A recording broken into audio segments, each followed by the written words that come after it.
Cloyes, Research Professor of International Relations here at George Washington University and Director of the Program on Transitions to Democracy.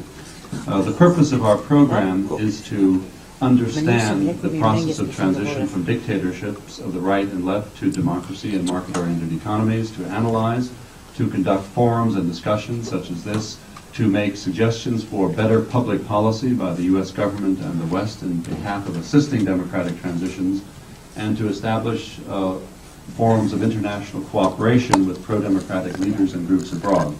We've now been in existence 5 years at the university, and some of the material you have gives you a sense for what we're doing. We also have begun, again, the journal Problems of Post-Communism. For 40 years, the journal Problems of Communism was one of the most important arenas for discussion here in the United States and in the West. It was then closed in 1992, but we at the university thought there were still a few issues worth looking at in the world of countries that were moving from communism, and so we have revived the journal here at George Washington University. And you have an excerpt, a very interesting article by Mihailo Mihailov on myths about Yugoslavia that we've given out. That's from our premier issue, in which the Secretary of Defense Perry and other individuals also participated in a discussion of many issues covering the world. Well, I'm delighted to welcome you here tonight and to discuss peace and freedom in the Balkans, a region in which we all know there has been such immense tragedy and suffering since June 1991. We're very fortunate to have several distinguished speakers with us, and what I'm going to ask each speaker to do is to speak for about 7 to 10 minutes. We unfortunately will not have Congressmen Gilman and Nadler with us because they were called to a vote. Since the Congress is moving so actively in the first 100 days, we in fact scheduled the meeting for 6 to 7 p.m. With Congressman Gilman and Nadler intending to be here, but saying that if called to a vote, they would have to, of course, fulfill their duties first as members of Parliament, and that's exactly what they're doing at the present time. This meeting and discussion were very much the idea of the Honorable Joseph DioGuardi, a former member of the U.S. Congress, the president of the Albanian American Civic League, an individual who has been interested in and concerned about human rights in the world and about the rights of all the peoples, the civil and human rights of all the peoples of the Balkan region, and has had a special interest in helping to further understanding of the role of the Albanian people, both in Albania and other states of the region. I'm going to call first on Congressman DioGuardi, and then next on Ms. Shirley Cloyes, who is publisher of Lawrence Hill Books and has recently published an important and interesting book on the Balkan conflict. And last, I will call on Ilyas Halami, a member of the Macedonian Parliament and president of the PDP party in Macedonia. He will speak with the help of interpretation, and at the conclusion of the program, and I will ask everyone to keep to the time, we'll then have an opportunity for questions and discussion. We must, however, leave the room by about 5 minutes after 7. This university, with 20,000 students in the heart of Washington, D.C., is a very exciting and interesting place to teach and to learn. And it's a hallmark of our university that all of our meeting rooms are used almost all the time. And so there's another group coming in at 7:10. So that will prevent us really from extending the time, though I know many of us would like to. But let me begin and introduce the Honorable Joseph DioGuardi.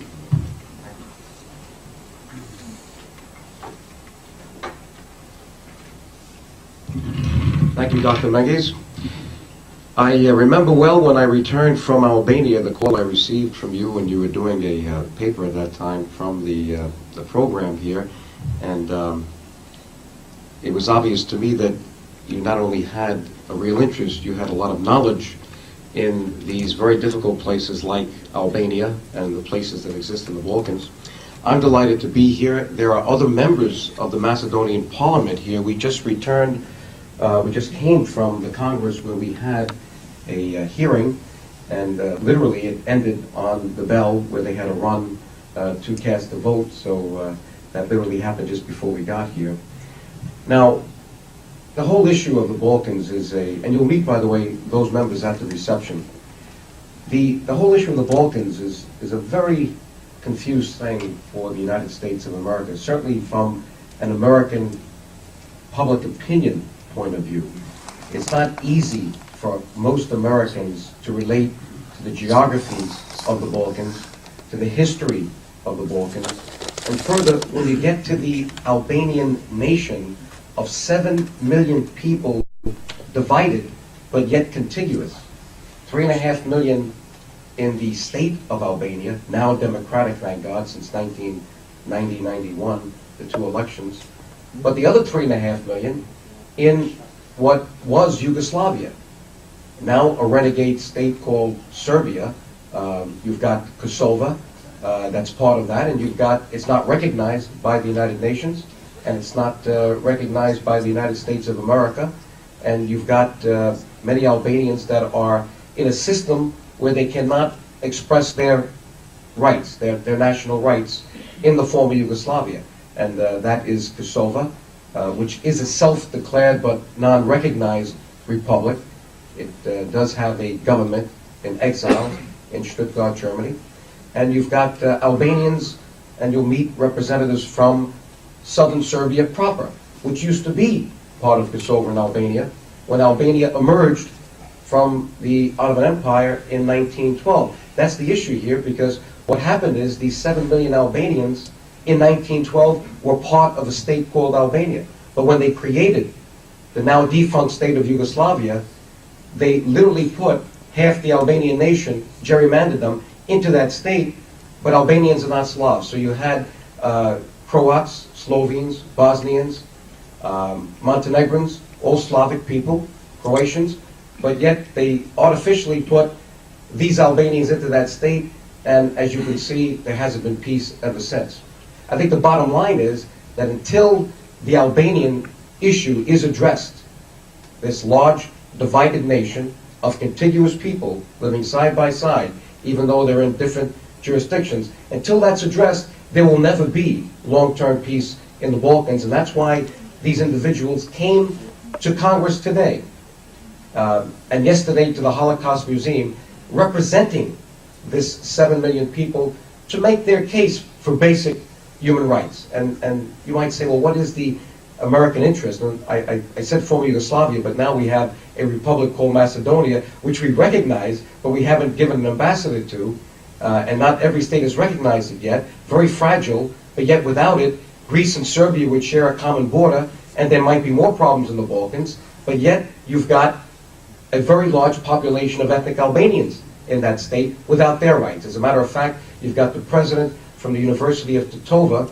an Albanian university, which was just mowed down, literally with bulldozers, and that's an issue right now because Albanians are not able to educate themselves in that Slavic state, yet they are the second largest group in that now recognized state. So basically, and just the bottom line, why should we be interested in this?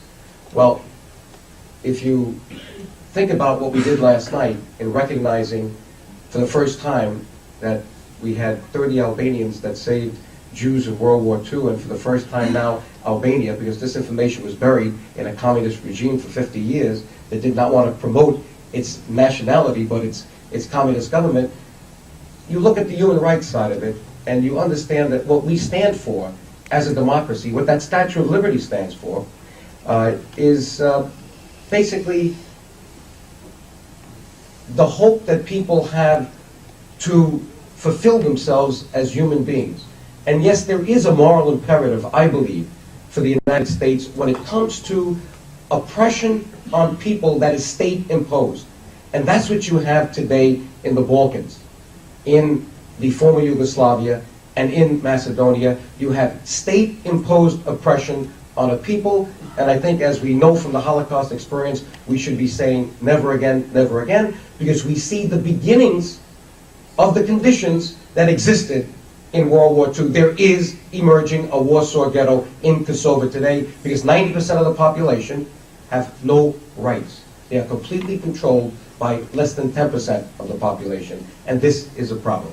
The other issue is, why should we be interested? The geopolitics. Now, Bosnia is bad enough. and look at the lack of response that we've had in Bosnia today when we saw the concentration camps on our TV that the State Department said didn't exist, and yet 4 members resigned from the State Department because they knew it, and they knew that we were following a failed policy. Now, Bosnia cannot put Europe and the world in a war, but Kosovo and Macedonia can, because Albania, which is now its own state, has signed defense pacts with Italy, with the United States, and with Turkey. If something happens that affects that large Albanian population in Kosovo on the border of Albania, or in Macedonia on the border of Albania, the president of Albania has said, as weak as we are, as small as we are, we will not stand by while our brothers and sisters are slaughtered on the other side. We will have to get in there. Turkey says, if Albania is involved, we're involved. Do you think Greece is going to stay out of that one? So there is an interest that's even stronger than with the Bosnian situation. It shouldn't be that way, but it is, because there is the potential for a European war if this tragedy spreads from Bosnia into Kosovo or Macedonia, and I think we want to prevent that. The best way to prevent it is to promote democracy. That's what we're trying to do by bringing these members of the Macedonian Parliament, Montenegrin Parliament, from Kosovo here to Washington so that they can express themselves, and perhaps we can stand for them because they can't stand for themselves. They're not allowed any dialogue with the government, only police action, so that we can reduce the pressure, bring democracy there to some degree, and hopefully stop the Balkans from escalating, or the Balkan crisis from escalating any further. That's about the best I can put it, Dr. Mengiz, in a short period of time, and I'll be happy to answer questions later. Thank you very much.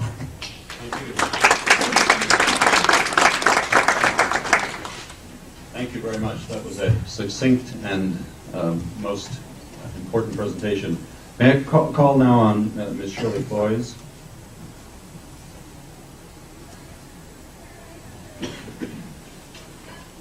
Thank you. Can you hear me? Yes. Dr. Mengiz asked me to mention something about the book on the Balkan conflict that I'm actually publishing. It's not out yet. It'll be out in 2 weeks. And it's called Yugoslavia's Ethnic Nightmare, the Inside Story of Europe's Unfolding Ordeal. It's edited by a journalist in the United States named Jim Ridgway. You may know him, The Village Voice, and a Yugoslav sociologist in Boston named Jasminka Judovici.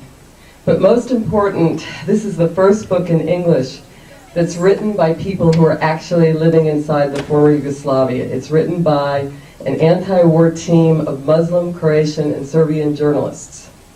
And to my knowledge, it's also the first book in English to give us the voices of the opposition. We haven't heard those voices before, and it's the voices of resistance that are going to enable us to understand, I think, the most catastrophic event in Europe since the Holocaust. Now, for me as a publisher, this book actually is the result of a journey that began 4 years ago when I, and as I'm sure you did as well, sat with millions of Americans and watched images of atrocity from Bosnia and Herzegovina flash across our television sets. And I watched in horror, but then day after day, week after week, month after month, as the images mounted on the screen, so too did the rationalizations from our government for its inaction.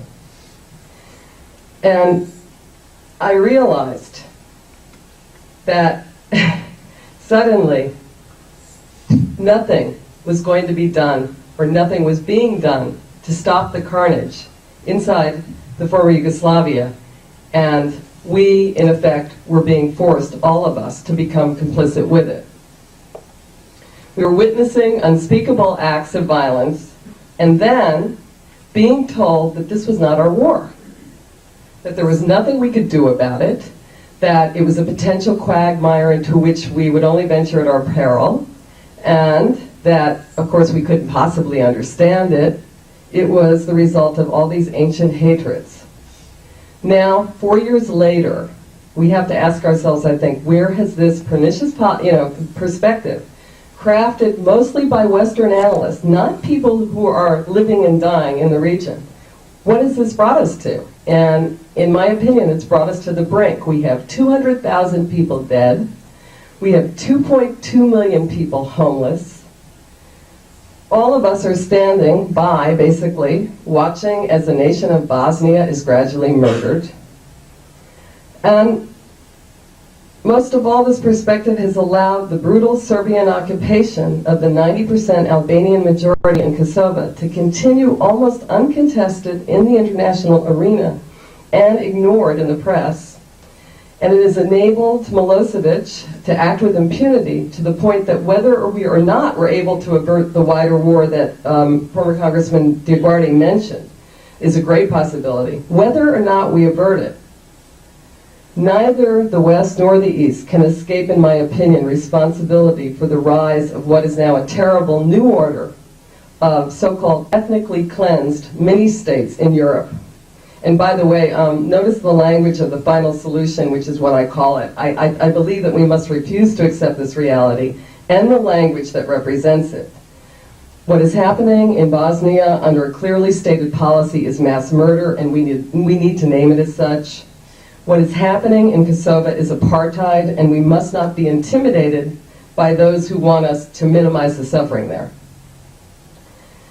If we are to avert a wider war in the Balkans, then I believe that we have to become serious about seeking a diplomatic solution in the West. We have to look at the political causes of the conflict and then solve them.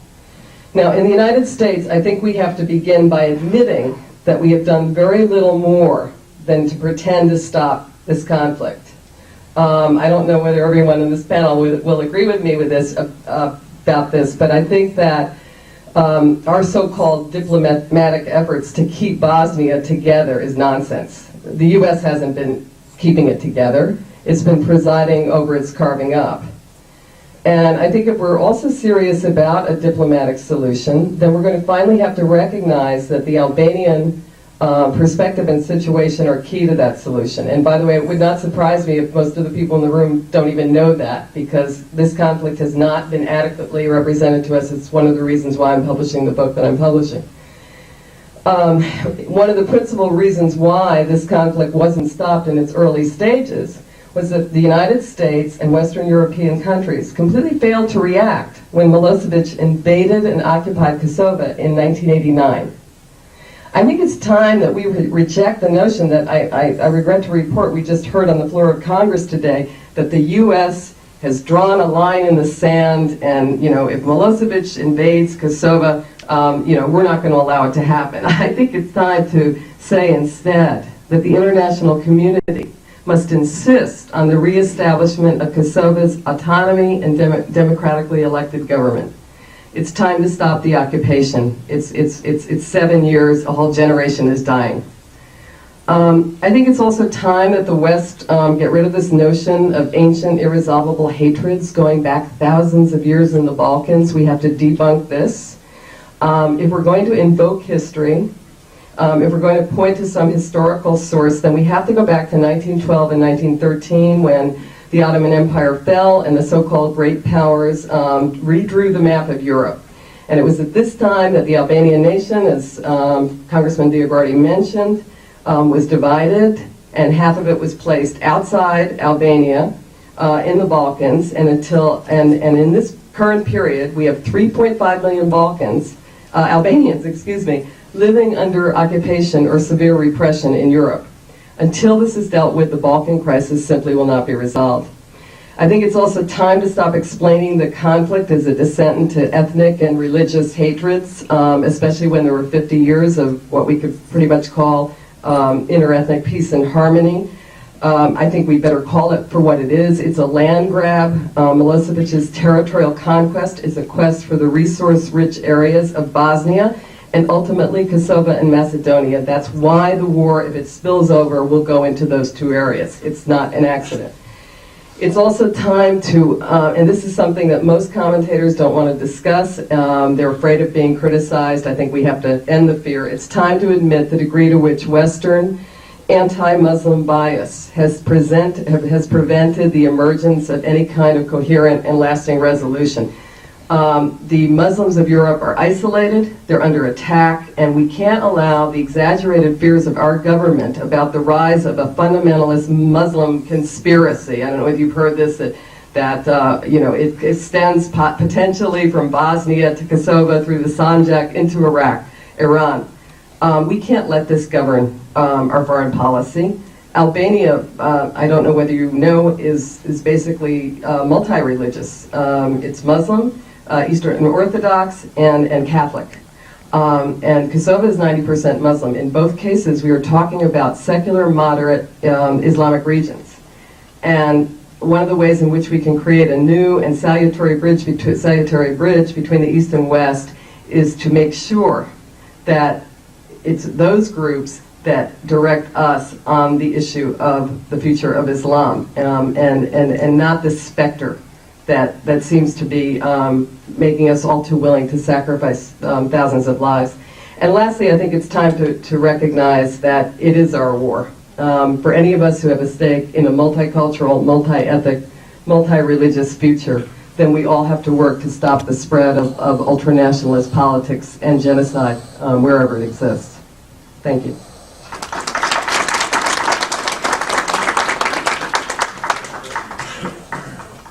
Thank you very much, Ms. Cloyes. Now, I'm pleased to introduce Mr. Ilyas Halimi, who is President of the People's Democratic Party and a member of the Parliament of Macedonia. And he will be assisted by an interpreter. We'll speak for about 8 or 9 minutes.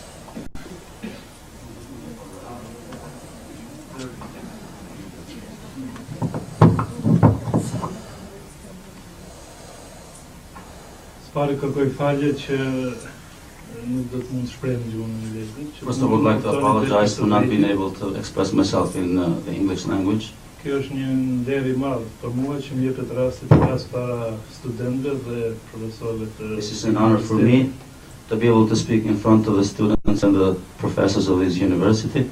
Përndryshe siç tha profesori I nderuar, ne vim nga Maqedonia.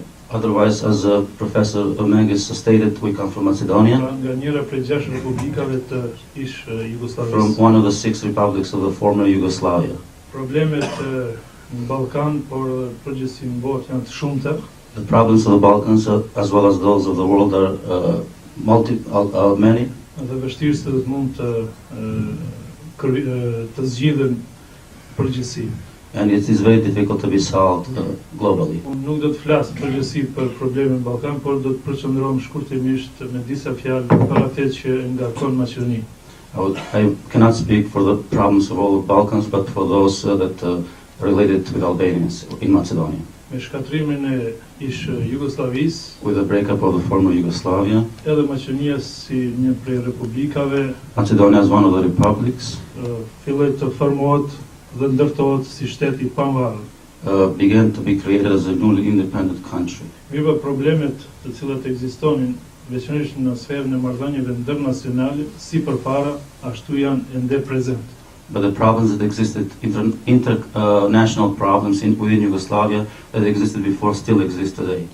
Maqedonia është një vend I vogël, diku prej 2.100.000 banor. Macedonia is a small country of around 2.1 million people. Si popull shumicë jetojnë maqedonasit dhe shqiptarët. With the two majorities of Macedonians and Albanians. Dhe disa pakica kombëtare. And a few other minorities. Në ndërtimin e Maqedonisë si shtet I pavarur. With the build-up of Macedonia as an independent country. Sa I përket rregullimit mbrëmshëm të saj, nuk u pyetën shqiptarët. As far as its inner build-up, Albanians were not asked at all, consulted. Prandaj ajo vazhdon të ndërtohet si shtet unitar nacional Maqedonas. Thus, it still continues to be built up as a single Macedonian state. Pikërisht për këtë vazhdon diskriminimi në gjitha fushat e jetës shoqërore dhe politike ndër shqiptarëve dhe të tjerëve në te. Thus, the discrimination against Albanians and other minorities still continues today. Edhe pse u kalua në sistem shumë partijak. Although we passed a multi-party system. Faktikisht partia e cila ishte në pushtet më parë, tani është shpërndarë në 3-4 parti tjera dhe në këtë mënyrë përsëri në zgjedhjet si të parat ashtu edhe dytat ka pushtetin në dorë të vet. The party that was in the Communist Party of the former Macedonia What happened, it split into many parties and it still rules the country. Prandaj edhe vazhdon politika e njëjtë diskriminuese ndaj That's the shqiptarëve same të tjerë. discriminating policies of the same of that party continue today. Pra si parti politike ne kemi ngritë zërin Thus, as a political party, we have raised our voice për për pozitën e shqiptarëve në Maqedoni. for the Albanian position within Macedonia, Nëpërmes takimeve që kemi pas me delegacionet e through ndryshme, contacts that we've had with other qoftë qeveritare ashtu edhe other governments qeveritare. of the world. Mirë po për fat të keq, But unfortunately, nuk e kemi pas përkrajnë sa duhet nga faktorit ndërkombëtar. we did not have the backing of international organizations as we wanted. Prandaj edhe ka nevojë internacionalizimi i çështjes shqiptare më tepër. Thus, the internalization of Albanian cause ought to be more Dhe në këtë taking drejtim place. presim edhe përkrajnë Thus, in this direction, dhe Shtetet e Bashkuara të Amerikës. we ask for your support and the support of the United States of America. Unë do dalim vetëm në një shembull të I would përmendjes just se like to mention one çfarë example diskriminimi ekziston në what kind Maqedoni. of discrimination exists in Macedonia. Pra edhe pse mbi 1/3 e popullsisë janë shqiptarë, Even though one third of the population is Albanian, pra Albanian. shqiptarëve u kufizohet e drejta të shkollojnë gjuhën e tyre anëtare në institucionet Albanians are not allowed to really study at the third level, which is a college level. Derisa ishte Jugosllavia, Until Yugoslavia existed, shqiptarët mundishin të shkollohen në për fakultete në Prishtinë. Albanians could go to universities of other republics, especially in the University of Pristina, Kuptohet gjuhën anëtare. understandably in Albanian language, that is in Kosovo. Formimin e Maqedonisë si shtet në vetin, With the creation of the independent country of Macedonia, me forcimin e kufive ndaj Kosovës, with the enforcement of the boundaries, the political ones, dhe duke pas parasysh situatën dhe gjendjen e arsimit në Kosovë, and while acknowledging the miserable situation shqiptarët nga in Maqedonia Kosovo, nuk mund të shkollohen atje. Albanians of Macedonia cannot go to colleges, Pra or masë the college është of domosdoshme, masë Thus, është it is domosdoshme paramount shkollimin gjuhën anëtare that Albanians learn in their own language në fakultetet për cilat ka nevojë in the shqiptarët. universities which ought to be created in Macedonia. Për këtë edhe intelektualët e rangut universitar, Thus, the intellectuals of university level pra themeluan universitetin në created Shqipe, the university in Albanian language, mirë po forcat policore në Maqedoni, but the police forces of Macedonia pra nuk e lejojnë did not jetësimin e allow saj. it to live, the Pra deri më university. tani kanë marrë një varg Thus, masësh until now, they have undertaken many ways duke i rënuar objektet shkollore, by bulldozing the university objects, duke i marrë The në pyetje buildings. informative profesorët, by taking the professors, as they say, downtown, duke i po ashtu duke i bastisë elitë e partive politike, also by breaking in at the university se gjoje aty kryen aktivitete with the në pretext that universitet. this is a political movement and not educational. Mandej ndërmerren edhe masa tjera, Also, they undertake other measures edhe ndaj kryetarëve të partive politike dhe udhëheqësive against të tyre, the leaders of the political parties, vetëm për arsye se gjatë fazës paraelektorale është përdor flamuri kombëtar. with the pretext that before the elections the Albanian flag was raised. Pra është hap procedurë Thus, the procedure have Gjyqësore. opened, judicial, edhe ndaj me ja ku jam këtu prezent. against myself, who is present Në over here. 25-in e muajit kaluar On the më 25th të of paraqitem në gjyq, Of the last month, I was supposed to go to court, mirë po si unë ashtu edhe disa aktivistë But tjerë I, kemi as well as angazhuar një others, avokat i cili na ka prezantuar atje. have taken a lawyer who is representing us there. Pra ky është vetëm një shembull, nuk But do this të is only zgjasim one tepër, example, and I cannot se sa continue shkilën more. drejtat e njerëzit to show you, to tell you how dhe të much një human, kolektiviteti që jeton në Maqedoni. how much the Albanians are oppressed by the Macedonian authorities. Me siguri se do të keni edhe pyetje I hope I'm sure that you'll have any Pra për çka do t'ju questions intereson, in this do të mundohem regard. të përgjigjem. and I can answer them as well as I Ju can. faleminderit. Thank you very much.